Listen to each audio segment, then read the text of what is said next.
Halo semuanya, selamat datang di podcast BEM Polsri. Jadi podcast BEM Polsri ini merupakan proker dari Departemen Polhukam. Oke, mungkin sebelumnya saya akan memperkenalkan diri terlebih dahulu nih. Perkenalkan, nama saya Nigustilan Rahayu dan di sini saya sebagai moderator pada malam hari ini. Dan untuk podcast pada malam hari ini kita sudah dihadiri oleh kakak-kakak yang sangat luar biasa yang akan memberikan kurang lebih sedikit mengenai isu-isu terhangat ataupun mungkin topik yang sedang diperbincangkan oleh masyarakat Indonesia. Dan mungkin boleh perkenalan terlebih dahulu buat kakak-kakaknya. Dari yang pertama nih, Kak. Silakan. Oke, halo sebelumnya. Oke, kenalin nama aku Fajri Akbar. Aku di periode ini menjadi salah satu keanggotaan di BEM. Mungkin teman-teman juga yang dengar podcast ini boleh manggil dengan nama Aji, karena nama yang biasa dipanggil sama orang-orang sekitar juga. Halo, perkenalkan nama aku Waisal Korni sebagai ketua ya pada periode alhamdulillah. Teman-teman nanti di podcast selama ini aku bakal panggil nama aku sendiri itu pakai Wais ya. Jadi teman-teman boleh panggil Wais. Oke, tadi sebelumnya kakak yang pertama nih belum nyebutin nih departemen apa kak gitu. Oh iya, sebelumnya jadi kelupaan kan, ini gugup nih masalahnya karena ketemu Presma nih jarang-jarang sih sebenarnya. Jadi sebelumnya aku di periode ini diamanakan sebagai ketua departemen ya. Mungkin karena agak berbeda juga dari universitas lain. Jadi kalau di universitas lain mungkin nyebut itu Menko Polhukam. Cuman kalau di Polsri sendiri karena berdasarkan peraturan direktur tahun 2019 kami disebut sebagai ketua departemen. Mungkin itu agak perbedaan sedikit lah. Gitu ya Kak. Luar biasa banget sih. Pada malam hari ini kita ditemani oleh orang-orang yang benar-benar sangat luar biasa sih. Terus juga untuk bahasan pada malam hari ini tuh mungkin kakak-kakak ada yang tahu nggak sih yang bakal kita bahas malam hari ini tuh apa? Kira-kira apa nih? Agak takut sih sebenarnya, kayaknya ini agak serem ya pembahasan malam hari ini. Iya, jadi yang bakal kita bahas pada malam hari ini adalah mengenai draft RUU KUHP yang sangat marak diperbincangkan di lingkungan masyarakat nih ya Kak ya. Oke Kak, draft RUU KUHP itu apa sih? Karena kita dari awal tadi kan sudah menyinggung sedikit tentang tema kegiatan hari ini. Mungkin ada beberapa yang belum tahu apa sih itu RUU KUHP. Mungkin bisa dijelaskan salah satu dari kakaknya deh. Oke, ini sebagai sebuah pengetahuan yang selama ini saya baca ya.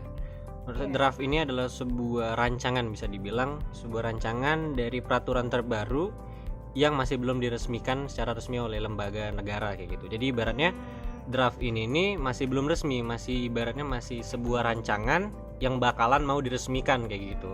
Oke. Jadi masih kayak gambaran gitu ya? Iya benar. Mungkin juga dari draft ini kan mungkin ada beberapa poin ya yang mungkin akan jadi bahasan kita pada malam hari ini, yang mana menurut kita mungkin semuanya sepakat lah ya bahwasanya beberapa poin itu yang akan mungkin menjadi titik berat bahasan pada malam hari ini, karena beberapa poin tersebut menimbulkan impact yang cukup luar biasa untuk masyarakat Indonesia.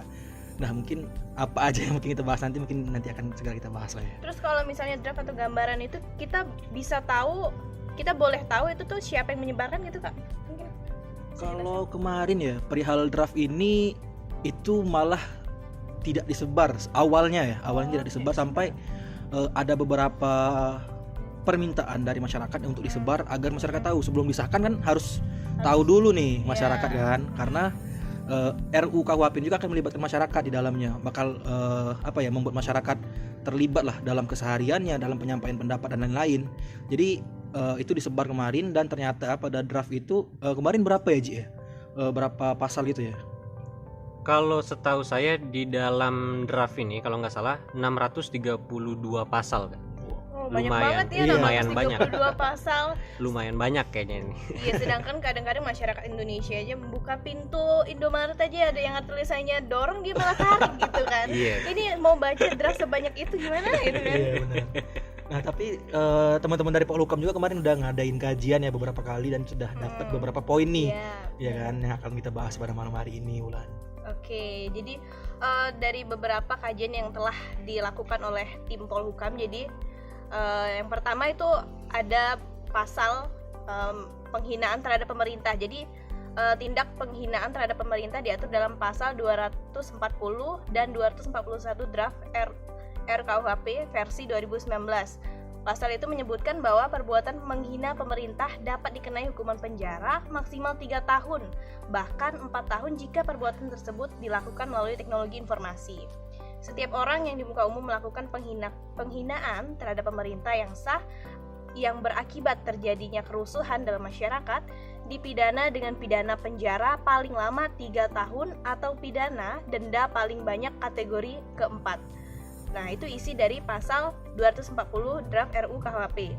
Kemudian, ada juga dijelaskan pada pasal 241 bahwa setiap orang yang menyiarkan, mempertunjukkan atau menempelkan tulisan atau gambar sehingga terlihat oleh umum, memperdengarkan rekaman sehingga terdengar oleh umum, atau menyebarluaskan dengan sarana teknologi informasi yang berisi penghinaan terhadap pemerintah yang sah dengan maksud agar isi penghinaan diketahui umum yang berakibat terjadinya kerusuhan dalam masyarakat dipidana dengan pidana penjara paling lama 4 tahun atau pidana denda paling banyak kategori 5. Wih, serem banget ya dengernya sumpah. Iya, bener sih.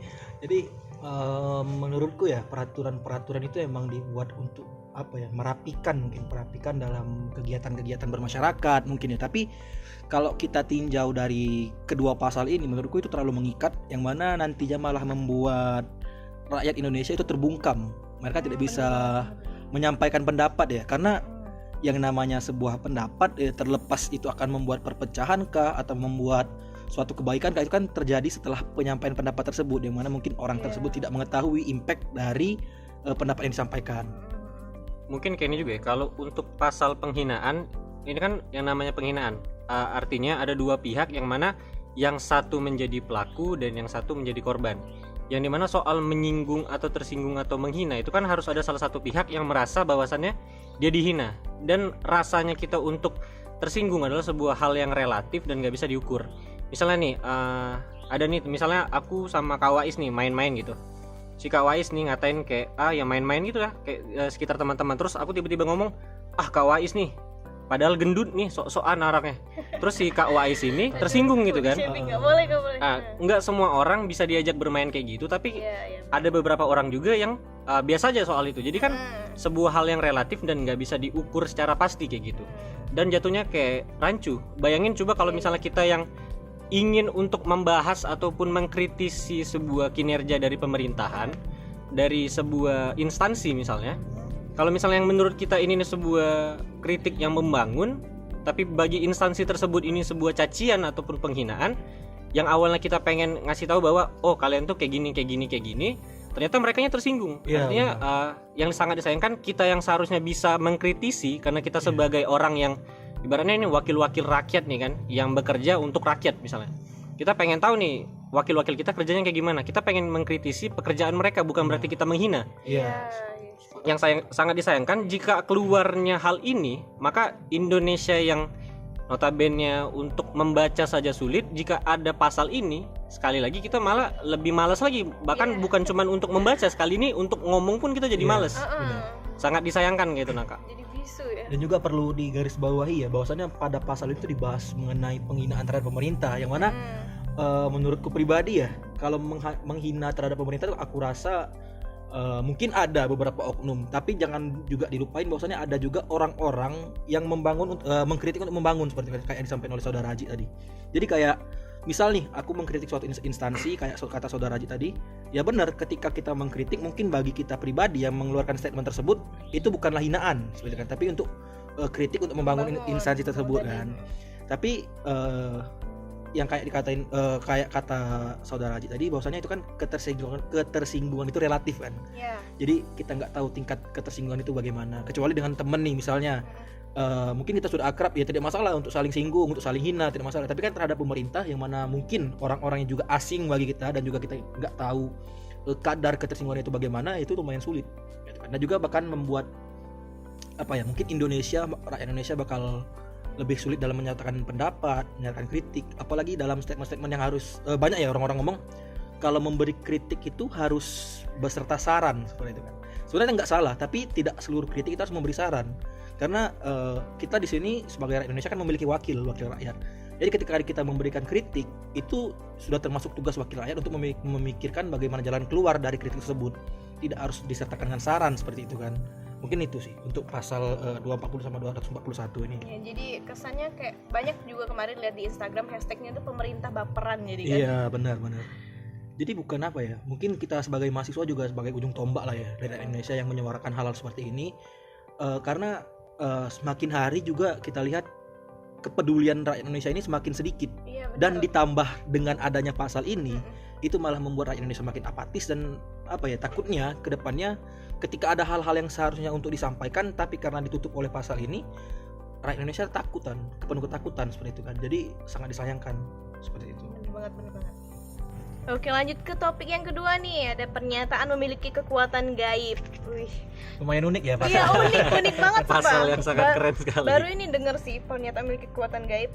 Oke, jadi katanya tindak pidana ini diatur dalam pasal 252 RUU KUHP dengan ancaman penjara maksimal 1 tahun 6 bulan atau denda maksimal 200 juta. Wih, nggak main-main ya. Kekuatan gaib bisa didenda 200 juta nih. Oke, jadi pasal 252 yang ayat yang pertama, ya ini berisikan setiap orang yang menyatakan dirinya mempunyai kekuatan gaib, memberitahukan, memberikan harapan, menawarkan atau memberikan bantuan jasa kepada orang lain bahwa karena perbuatannya dapat menimbulkan penyakit, kematian atau penderitaan mental atau fisik terhadap seseorang dipidana dengan pidana penjara paling lama 1 tahun 6 bulan atau pidana denda paling banyak kategori 4. Kemudian di pasal yang 252 yang ayat yang kedua, jika setiap orang sebagaimana dimaksud pada ayat 1 melakukan perbuatan tersebut atau mencari keuntungan atau menjadikan mata pencarian atau kebiasaan, pidananya ditambah 1/3 lagi nih. Oke, lanjut yang mengenai pasal 252 ayat 1 ini, ketentuan ini dimaksudkan untuk mencegah praktik, katanya nih, mencegah praktik main hakim sendiri yang dilakukan oleh warga masyarakat terhadap seseorang yang menyatakan dirinya mempunyai kekuatan gaib dan mampu melakukan perbuatan yang dapat menimbulkan penderitaan bagi orang lain. Wih, itu tadi tuh isi dari pasal 252.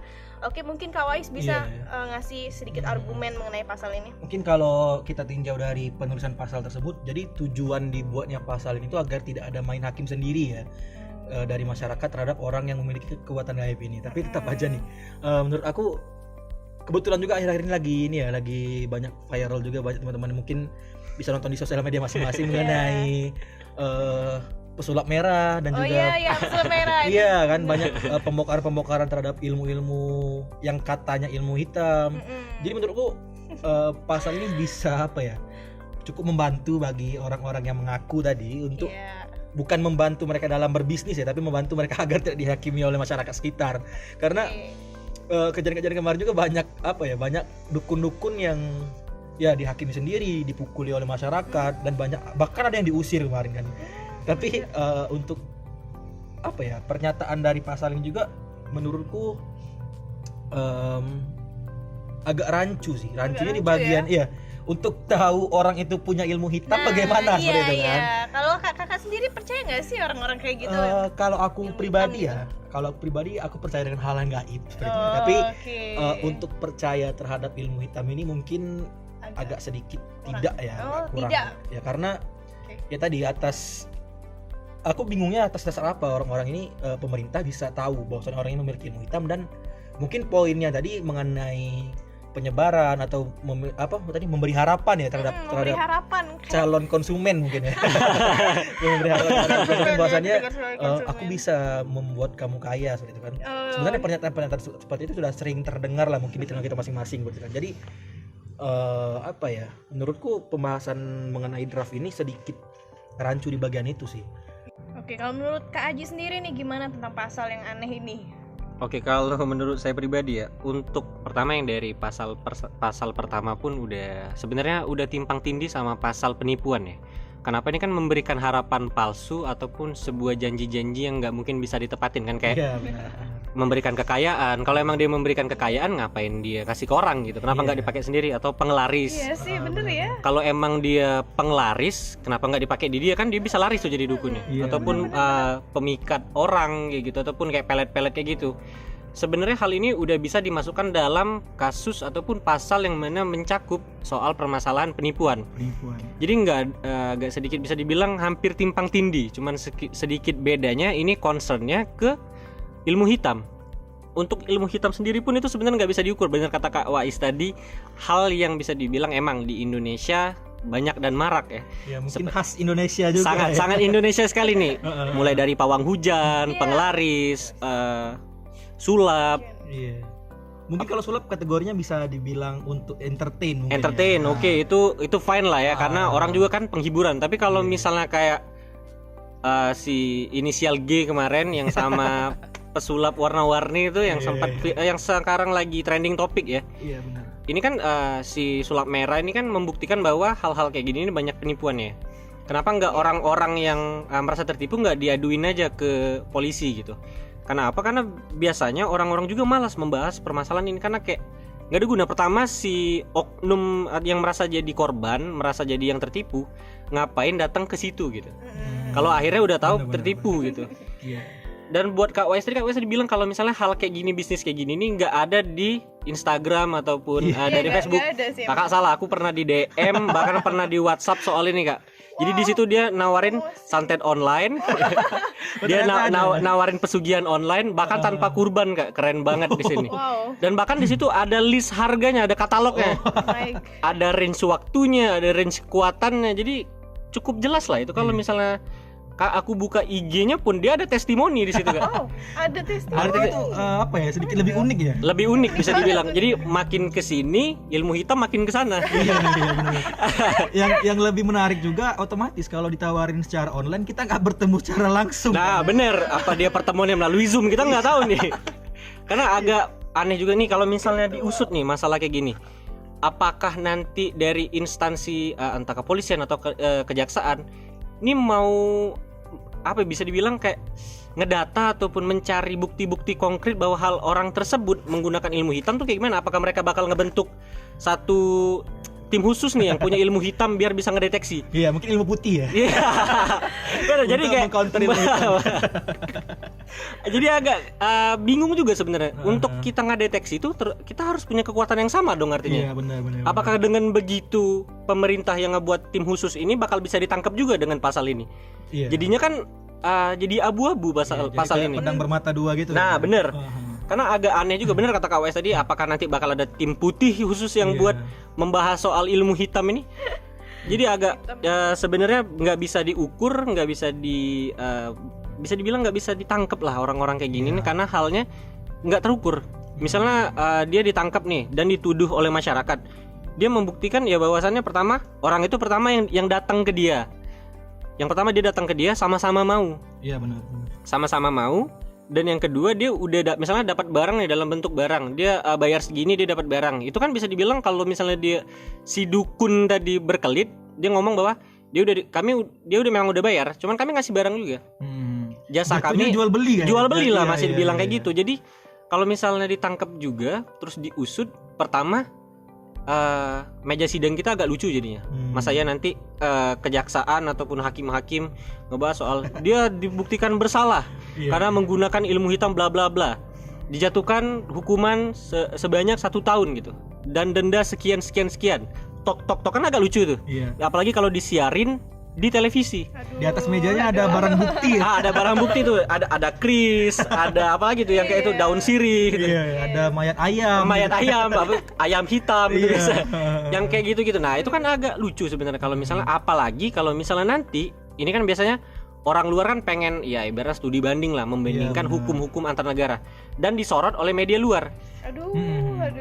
Gak kebayang kan kalau misalnya media luar ngebahas soal ayam dijadiin sebuah barang bukti pesugihan.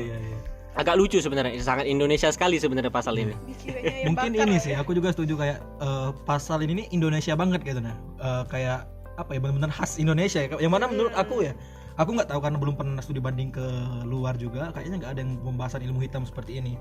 Dan juga tapi ya menurutku tujuan dibuatnya atau didraftkannya ya, dibuat gambaran mengenai pasal ini menurutku cukup ya simpang siur juga, cukup tumpang tindih dengan yang pasal penipuan ya. Seharusnya juga kalau memang tertangkap yang pelaku dukun tadi, itu otomatis konsumennya juga itu ditangkap. Misal dia mau membuat dagangan orang lain menjadi tidak laris kan, otomatis dia si konsumen itu sudah mencederai atau merugikan orang lain seperti itu. Kan banyak juga kasus-kasus yang kita tonton mungkin di TV atau di Instagram atau dimanapun media sosial. Misal ada orang yang ingin menyantet orang lain, otomatis kan yang salah itu menurutku ya malah bukan si dukun, tapi si konsumen. Benar banget. Benar. Karena si dukun cuma penyedia jasa seperti itu kan. Kalau dibilang pasal ini untuk menghindari main hakim sendiri dari masyarakat, menurutku itu cukup mungkin cukup masuk akal, karena ya banyak masyarakat yang suka main hakim sendiri, tapi otomatis ya kalau logikaku yang main hakim sendiri itu otomatis yang udah pernah jadi konsumen ya, iya kan? Benar. Pernah jadi konsumen dan pernah dirugikan. Nah, benar. Biasanya dia tuh kayak berlindung bahwa si dia ini penipu, padahal dia cuma jadi konsumen yang ditipu gitu. Iya. Dia biar nggak ngerasa kayak dibodohin ataupun nggak ngerasa kayak orang ini pernah nyoba juga di situ. Iya. Daripada ketahuan dia kayak ini orang ini penipu nih, kita pukulin gitu. Toh dia tahu dukun itu penipu, berarti dia sudah pernah ditipu terlebih dahulu. Benar. Otomatis kan. Jadi otomatis ya menurutku terlalu tidak penting, terlalu banyak hal penting lain yang harus dibahas, yang harus didraftkan mungkin RKUHP-nya seperti itu. Cuman kakak kebayang nggak sih kalau misalnya nih dari Kak Wais, coba bayangin kalau misalnya kayak penipuan dari telepon nih, orang ini bisa dilacak melalui jaringan teleponnya. Oke lah, teknologinya udah ada sekarang, dan kalau misalnya nelpon udah kita bisa deteksi di mana lokasinya, IP dari device-nya apa. Tapi kayak mana kalau misalnya ini santet? Apakah nanti bakal ada device baru nih buat memprediksi di manakah lokasi dari si dukun ini tadi? Nah, agak lucu dan aneh juga sebenarnya untuk masalah ini ya. Mungkin itu sih pendapat dari aku Kak untuk masalah ini kayak gitu. Iya, sepakat. Mungkin menurutku juga ya, kalau terlepas dari pasal ini kita lihat tujuan dari pasal ini dibuat kan untuk mencegah pemain hakim pribadi, terus mencegah juga kayak mungkin lebih mencegah keuntungan pribadi seperti itu. Namun dari dibandingkan hal ini masih banyak hal-hal lain yang harus dibahas. Takutnya hal ini malah menjadi pengalihan terhadap hal-hal penting yang seharusnya dibahas terlebih dahulu seperti itu. Benar-benar. Mungkin itu sih kalau dari kami. Oke, lanjut ke bahasan yang ketiga nih, pasal 273 terkait penyelenggaraan pawai, unjuk rasa atau demonstrasi. Nah, jadi di pasal ini berbunyi setiap orang yang tanpa pemberitahuan terlebih dahulu kepada yang berwenang mengadakan pawai, unjuk rasa atau demonstrasi di jalan umum atau tempat umum yang mengakibatkan terganggunya kepentingan umum, menimbulkan keonaran atau huru-hara dalam masyarakat dipidana dengan pidana paling lama 1 tahun atau pidana denda paling banyak kategori 2, yang seharusnya pasal ini disesuaikan dengan UU No. 9 tahun 1998 tentang kemerdekaan penyampaian pendapat di muka umum. Dan kemudian unsur kepentingan umum terlalu karet dan rentan disalahgunakan karena tidak ada batasnya. Mungkin ini sangat erat lah ya dengan mahasiswa yang kerap mengadakan demonstrasi.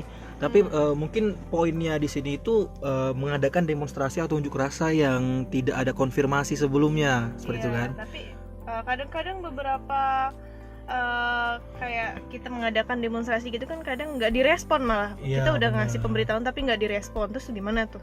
Oke, mungkin itu ya poinnya ya. Aku rasa juga teman-teman mahasiswa seluruh Indonesia tahu bahwasannya sebelum mengadakan sebuah demonstrasi pasti mengadakan pemberitahuan terlebih dahulu kepada pihak terkait seperti itu kan, dengan ketentuan-ketentuan. Misal kayak demo se-Indonesia itu laporannya ke bagian Polri, kemudian kalau udah era laporannya ke Polda dan lain-lain dan seterusnya. Aku rasa seluruh mahasiswa di Indonesia ketika ingin mengadakan unjuk rasa sudah melaksanakan hal tersebut. Nah, tapi titik beratnya di sini adalah bagaimana respon dari lembaga terkait yang kita memberikan laporan seperti itu. Jadi seperti itu. Jadi kalau seandainya pasal ini membahas unjuk rasa atau demonstrasi yang tidak ada laporan sebelumnya, aku setuju kalau untuk ditindak seperti itu. Tapi setauku pribadi tidak ada aksi demonstrasi ataupun unjuk rasa itu yang tidak ada laporan. Dan setauku juga itu ketika teman-teman mau mengadakan demonstrasi itu pasti ada ajuan konsolidasi dulu sebelumnya, dan juga ada penuh persiapan seperti itu. Jadi ketika permintaan untuk konsolidasi itu tidak dipenuhi, akhirnya ya kita harus mengambil tindakan lain, yakni dengan cara demonstrasi dan unjuk rasa seperti itu. Menyuarakan pendapat ya. Oke, ini kalau dari pandangan aku pribadi tadi Kak Wais cukup udah ngejelasin banget ya untuk gambaran segala macam bahkan dari pengalaman pribadinya Kak Wais mungkin.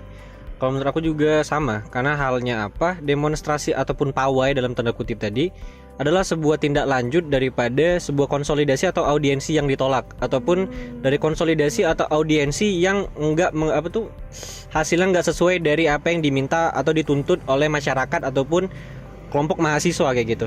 Makanya ada tindak lanjutan berupa bentuk pawai atau unjuk rasa ataupun aksi demo yang akhirnya turun ke jalan menunjukkan pada sebuah instansi ataupun sebuah departemen kayak gitu. Karena halnya apa, kalau kita bandingkan dengan pasal ini sama saja seperti kita nggak boleh lagi menyuarakan kayak gitu. Ibaratnya kayak gini, kalau misalnya kita masih boleh, oke, audiensi masih boleh. Bagaimana jika audiensi tersebut itu nggak menemukan titik tengah ataupun yang diminta oleh masyarakat atau mahasiswa itu nggak dapat titik tengahnya, kayak gimana tuh? Kita artinya nggak boleh ngelakuin demonstrasi, artinya mau nggak mau kita menerima hasil dari audiensi atau audiensi dengan pihak tersebut kayak gitu, kan agak disayangkan tuh. Dengan hal kayak gitu artinya secara gak langsung kita tuh dibungkam dengan secara halus kayak gitu kan, kayak gitu. Dibatasin dalam hal bersuara. Mulai dari pasal yang soal penghinaan sampai dengan pasal yang kita menyuarakan secara langsung pun nggak boleh. Gimana caranya kalau kita dari media didiamkan, dari bahkan kita turun ke jalan nggak diizinkan? Apakah ini sebuah update terbaru dari mic yang dimatikan kemarin? Mungkin ini update terbaru nih, ataupun ini reformasi 2.0 mungkin. Iya, benar. Agak serem nih kayak mungkin. makin serem ya. Dan juga kayak ini ya, mengacu dengan pembahasan pertama kita tadi mengenai penghinaan terhadap pemerintah. Ya, aku rasa pada saat demonstrasi itu bukan penghinaan tapi kritik yang disampaikan seperti itu kan. Dan juga kayak kata Bang Haji tadi bahwasanya kita itu turun melaksanakan demonstrasi itu ketika audiensi kita tidak menemui titik temu dan bahkan tidak dilaksanakan seperti itu. Itu yang membuat kita harus mengambil tindakan selanjutnya, karena jikalau kita hanya sebatas audiensi dan tidak dipenuhi dan kita diam, otomatis tuntutan tersebut hanya akan menjadi hanya sebatas sebuah tulisan seperti itu. Iya, benar. Nah, kayak gini juga kalau kita dari sudut pandang kita bahas misalnya kenapa pemerintah nggak ngizinin kita ngebuat sebuah pawai atau demonstrasi? Bukankah demonstrasi atau audiensi bersama pemerintah itu dilakukan berdasarkan hal yang di pandangan masyarakat ataupun pandangan pihak itu nggak sesuai sama mereka? Bukankah begitu? Jadi kayak ibaratnya suara kita nggak didengar, kinerja mereka yang bisa dibilang menurun kayak gitu. Kita menuntut mereka untuk memperbaiki hal tersebut. Kenapa mereka harus melarang kita aksi demo ini? Kenapa kayak gitu? Karena artinya ada sesuatu yang disembunyikan atau sesuatu yang mungkin persiapan dalam jangka panjang, bukankah begitu? Karena apa? Karena agak aneh juga kayak masalah ini. Kenapa draft ini dikeluarkan hampir nggak jauh dari waktu bakalan pemilihan presiden kayak gitu? Iya, benar. Dan juga ya mungkin perlu di garis bawahi juga. Aku rasa teman-teman mahasiswa yang ingin mengadakan sebuah demonstrasi itu pasti sudah melapor. Dan di sini ada poin bahwasanya menimbulkan keonaran atau huru-hara dalam masyarakat dipidana dengan pidana penjara paling lama 1 tahun. Dalam beberapa aksi demonstrasi terakhir ya, itu yang melaksanakan sebuah tindak keonaran itu adalah seorang oknum ya. Dan itu juga udah ketangkep nih dan terbukti bahwasanya mahasiswa Indonesia ketika demonstrasi itu tertib. Dan yang melaksanakan atau melakukan suatu keonaran itu bukanlah dari golongan mahasiswa tersebut, tapi beberapa oknum yang tujuannya bukan untuk menyuarakan tapi hanya membuat keonaran seperti itu. Nah, hal tersebut juga yang harusnya menjadi concern pemerintah, bagaimana cara untuk menangani oknum tersebut, atau jangan-jangan seperti itulah. Karena kayak ini juga Kak, kalau misalnya Kakak bisa lihat nih dari KWS-nya juga, kalau misalnya kita ngelihat beberapa pemberitaan, headline berita, mereka membalut kata-kata judul dari sebuah permasalahan, mereka balut dengan manis, dengan hal-hal yang agak dibumbu-bumbui lah bisa dibilang. Karena apa ya, mungkin mereka kebutuhan entertain agar pembacanya jadi naik atau engagement dari reader mereka semakin tinggi kayak gitu ya. Kita nggak bisa menyalahkan.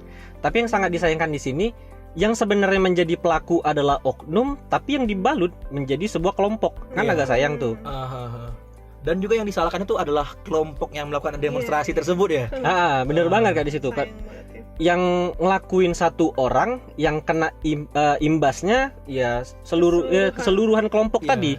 Dan orang tersebut juga belum tentu dari kelompok tersebut. Bener, karena beberapa kejadian kemarin nih, mungkin di Palembang juga nih. Kemarin kan sempat ada kejadian masuk berita bahkan bahwa hampir terjadi sebuah onar lah, bisa dibilang hampir onar kayak kemarin. Ternyata orang yang melakukan hal tersebut bukan dari pihak mahasiswa, bahkan dari alumni bisa dibilang. Dari di situ yang agak disayangkan. Tapi di dalam berita tersebut dibuat seolah-olah bahwa mahasiswa itu yang ngebuat onar itu mahasiswa kayak gitu. Itu kan agak disayangkan di situ. Dan aku yakin juga ya semua instansi yang ada di Palembang ini, universitas, politeknik, itu mahasiswanya ketika mengadakan demonstrasi itu pasti sudah memberi arahan terlebih dahulu untuk menghindari anarkis, untuk menghindari keonaran-keonaran, karena tujuan dari demonstrasi tersebut adalah mencapai poin keinginan kita menyampaikan pendapat, menyampaikan sebuah kritik atau menyampaikan sebuah tuntutan kepada instansi terkait seperti itu. Baik, lanjut ke bahasan yang terakhir nih. Jadi mengenai penyerangan kehormatan atau harkat dan martabat presiden dan wakil presiden. Jadi ada 3 pasal. Pasal yang pertama ini pasal 218 ayat 1, ini setiap orang yang di muka umum menyerang kehormatan atau harkat dan martabat dari presiden atau wakil presiden dipidana dengan pidana penjara paling lama 3 tahun 6 bulan atau pidana denda paling banyak kategori 4. Kemudian ayat yang kedua berbunyi tidak merupakan penyerangan kehormatan atau harkat dan martabat sebagaimana dimaksud pada ayat 1 jika perbuatan dilakukan untuk kepentingan umum atau pembelaan diri. Kemudian ada pasal yang pasal 219, yakni setiap orang yang menyiarkan, mempertunjukkan atau menempelkan tulisan atau gambar sehingga terlihat oleh umum, memperdengarkan rekaman sehingga terdengar oleh umum, atau penyerangan kehormatan atau harkat dan martabat terhadap presiden atau wakil presiden dengan maksud agar isinya diketahui oleh atau lebih diketahui umum, pidana dengan pidana penjara paling lama 4 tahun 6 bulan atau pidana denda paling banyak kategori 4. Nah, kemudian juga ada pasal 220. Ini ada 2 ayat. Jadi ayat yang pertama yaitu tidak pidana sebagaimana dimaksud dalam pasal 218 dan pasal hanya dapat dituntut berdasarkan aduan. Kemudian yang kedua itu pasal ayat yang kedua, yakni mengenai pengaduan sebagaimana dimaksud pada ayat 1 dapat dilakukan secara tertulis oleh presiden atau wakil presiden. Wih, coba gimana sih Kak pendapat Kakak nih, Kak Wais dulu nih, apa? Oke, mungkin menurutku ya kalau mengenai penghinaan terhadap presiden dan wakil presiden, ya mungkin itu suatu hal yang sangat kurang ajar ya, karena menurutku ya tugas presiden dan wakil presiden kan sudah sangat capek mengurus Indonesia seperti itu kan, harus dihina. Tapi yang ingin jadi pertanyaanku di sini, konteks menghina itu yang seperti apa? Dan kembali lagi ke pembahasan pertama tadi ya, kan kadar ketersinggungan orang-orang berbeda ya. Dan juga tadi pada pasal 220 itu dijelasin yang hanya bisa melaporkan atau menindaklanjuti hinaan tersebut hanya berupa laporan tertulis dari presiden atau wakil presiden. Otomatis menurutku ya agak sedikit lucu kalau seandainya dari sekian banyak masyarakat Indonesia ini, presiden dan wakil presiden harus menyaring satu persatu yang mana yang menghina nih. Kira-kira yang mana yang menghina nih kira-kira. Kerjaan lagi. Iya. Presiden kan udah capek banyak kerjaannya, dikasih kerjaan lagi nih. Padahal presiden dan wakil presiden kan sudah sangat banyak menumpuk ya tugasnya, dan harus menyaring lagi mana yang menghina, mana yang nggak menghina. Itu menurutku agak sedikit menambah tugas dari presiden dan wakil presiden ya. Karena laporan tersebut hanya bisa diluncurkan oleh yang terkait, yakni presiden dan wakil presiden, seperti itu. Nah, kalau menurut aku pribadi kayak untuk masalah ini kan pertama tadi kita udah ngebahas soal pemerintah yang kalau misalnya kita kritisi ataupun jatuhnya malah kayak kita menghina. Kayak kata Kak Wais juga tadi, dan pasal yang kita bahas sebelumnya, kalau kita yang namanya ketersinggungan ataupun penghinaan adalah sebuah hal yang relatif. Bagi Kak Wais hal yang biasa, tapi belum tentu nih kalau kata Mbak Ulan mungkin aku kesinggung dengan apa yang kamu ucapkan kayak gitu. Sih, benar. Kan bisa dibilang menurut orang tinggi, menurut kita rendah. Hal yang relatif tuh nggak bisa diukur, apalagi dijadikan sebuah pasal. Ini kan bisa dibilang jadi hal yang karet nih. Misalnya kita mengkritisi bahwasannya, misal ya, ini cuma semisalnya, kayak yang beredar di media sosial bahwasannya wakil presiden itu kinerjanya nggak terlihat. Orang sering bilang bahwasannya kinerjanya nggak kelihatan, di media nggak ada, bahkan yang sering bergerak cuma presiden. Nah itu gimana tuh kalau misalnya orang kan cuma mengkritisi, misalnya tujuannya agar si wakil presiden kinerjanya ditimbulkan oleh media, ataupun mungkin si wakil presiden dikasih porsi yang lebih besar gitu. Kan dengan kayak gitu orang yang awalnya mengkritisi tadi akhirnya dapat nih yang mereka kritisi tadi menjadi sebuah kinerja yang pasti gitu. Nah, Iya benar. Cuman kalau misalnya pasal ini diluncurkan, misalnya kita mengkritisi hal tersebut lalu dijadikan bumerang kembali untuk kita. Misalnya kita ngomong sekian kayak tadi, tiba-tiba diadukan oleh pihak lain. Tiba-tiba mereka bilang bahwasannya kamu nih menghina presiden ataupun wakil presiden, lalu kita di penjara, lalu kita memberikan impact ke masyarakat lain. Kalau kita menghina ataupun mengkritisi, ini bisa saja kita dipenjara loh. Lebih baik kita diam. Mungkin kalau menghina wajar ya untuk dipenjara ya. Kalau kita mengkritisi kan agak disayangkan kalau misalnya kita sampai bisa ditangkap. Karena itu tadi hari ini nih karet dan bisa dibilang pasal yang sedikit abu-abu gitu. Nah. Iya benar. Dan juga ya penjelasan RKUHP ini tuh hanya menjelaskan definisi penghinaan, tapi tidak mendefinisikan apa yang dimaksud martabat. Nah itu juga bisa menjadi sedikit kebingungan bagi masyarakat yang ingin mengkritisi. Mereka hanya membahas apa itu penghinaan, tapi tidak dibahas nih mengenai martabat presiden, martabat wakil presiden nggak dibahas. Nah jadi itu juga menjadi mungkin satu tanda tanya besar untuk masyarakat, yang mana yang termasuk kategori penghinaan, yang mana yang termasuk kategori kritik seperti itu. Jadi itu menimbulkan pertanyaan-pertanyaan lagi. Ya, yang mana masyarakat yang sudah banyak berpikir sebelum mengkritik harus berpikir kembali. Benar, agak disayangkan kan. Kira-kira boleh nggak nih dilempar? Apakah ini nanti masuknya ke penghinaan seperti itu kan?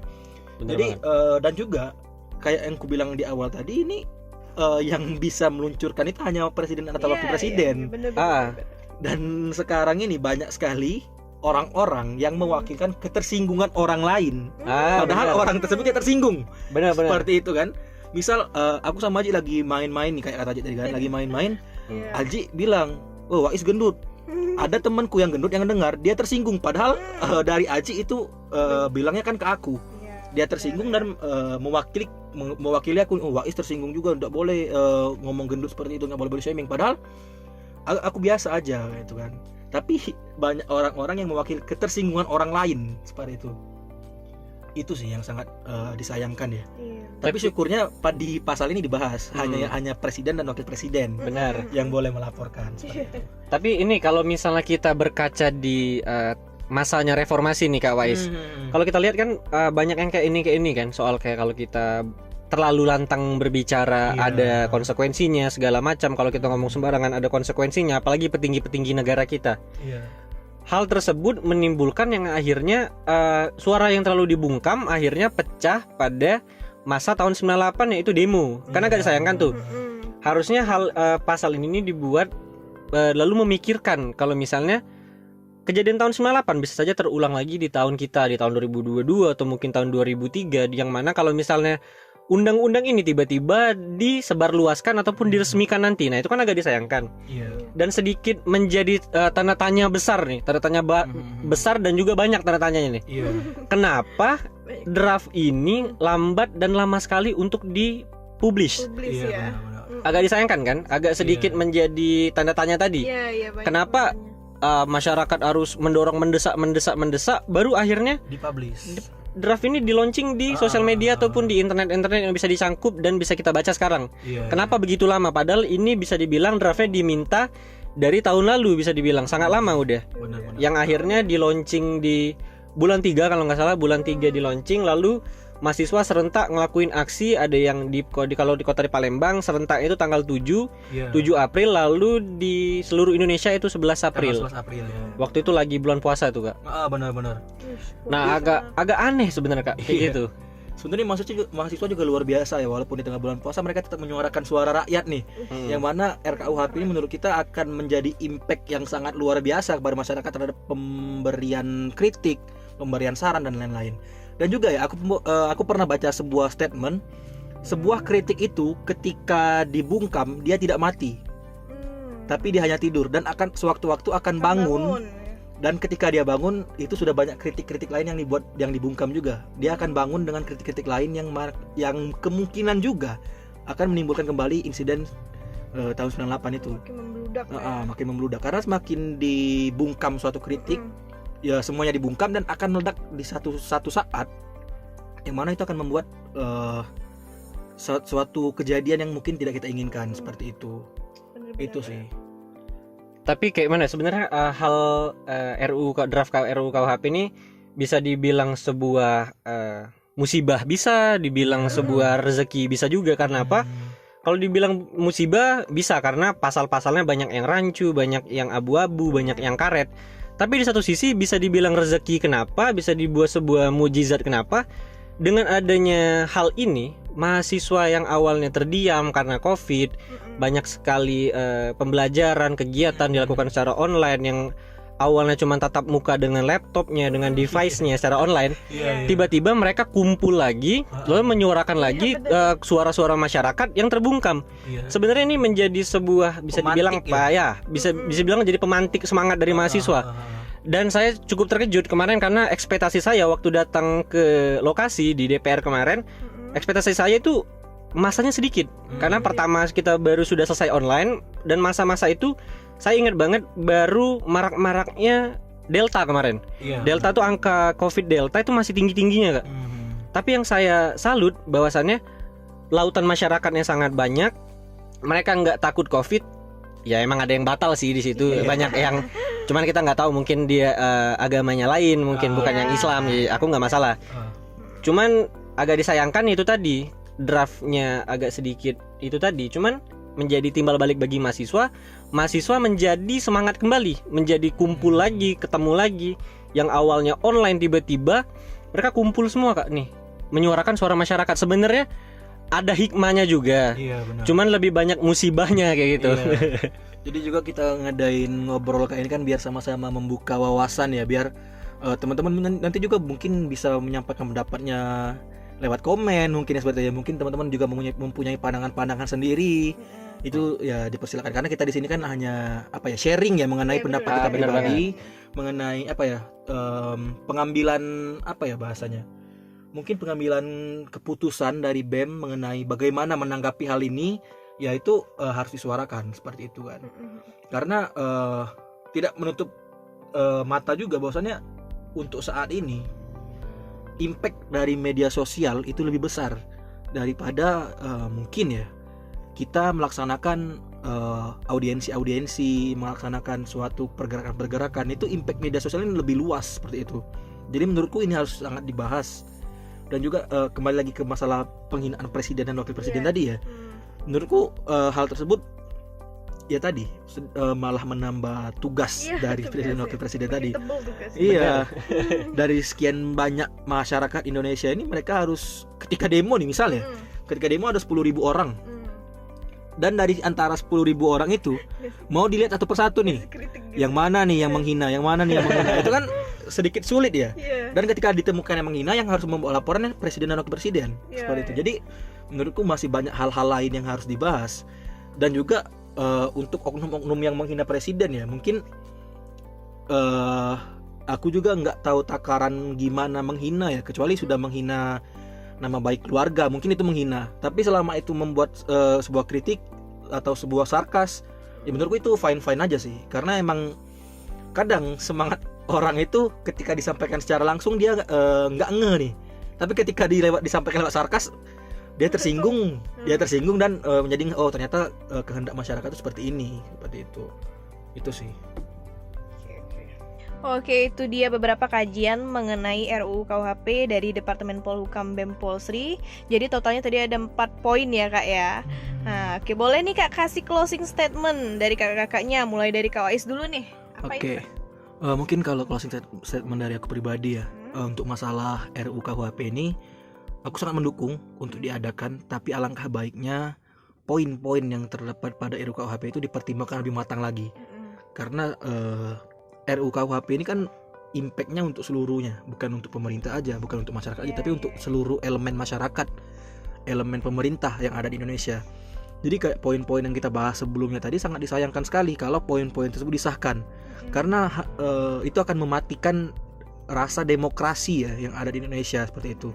Semakin banyak peraturan yang mengatur seseorang untuk berbicara akan membuat orang tersebut malas untuk berbicara. Seperti itu. Jadi kalau Indonesia ini sudah kehilangan semangat untuk mengkritik, ya otomatis pemerintahnya akan stuck. Mereka tidak akan mendapatkan gambaran-gambaran kinerja baru, gambaran-gambaran bagaimana seharusnya. Itu akan banyak kehilangan hal seperti itu sih. Jadi sangat disayangkan kalau saran-saran dari masyarakat itu tidak didengarkan mengenai draft RUU KUHP ini. Mungkin itu sih dari aku.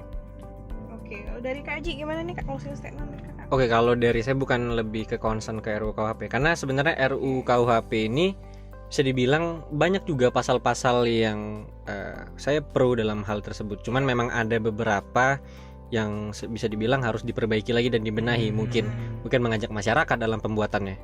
Cuman dalam concern saya di sini mungkin untuk para mahasiswa yang menyuarakan akan hal ini, mungkin pesan dari saya lebih baik kita baca lebih lanjut lagi, kita bahas lebih rinci lagi. Karena apa? Takutnya saat kita turun kita jadi bumerang balik lagi ke kita.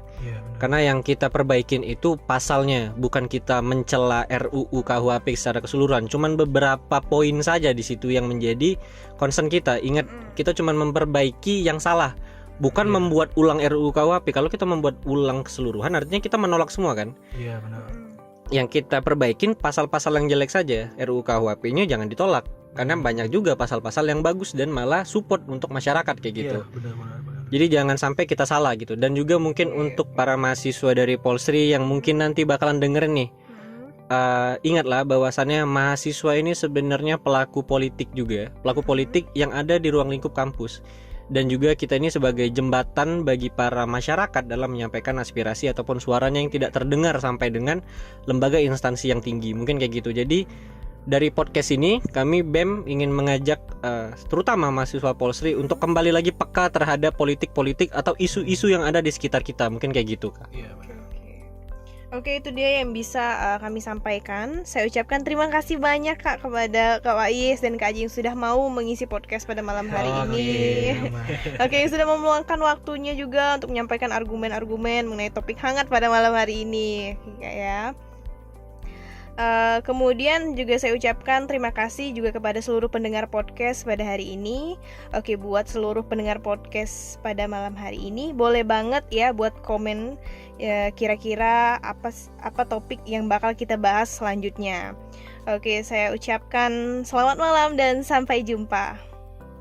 Dadah.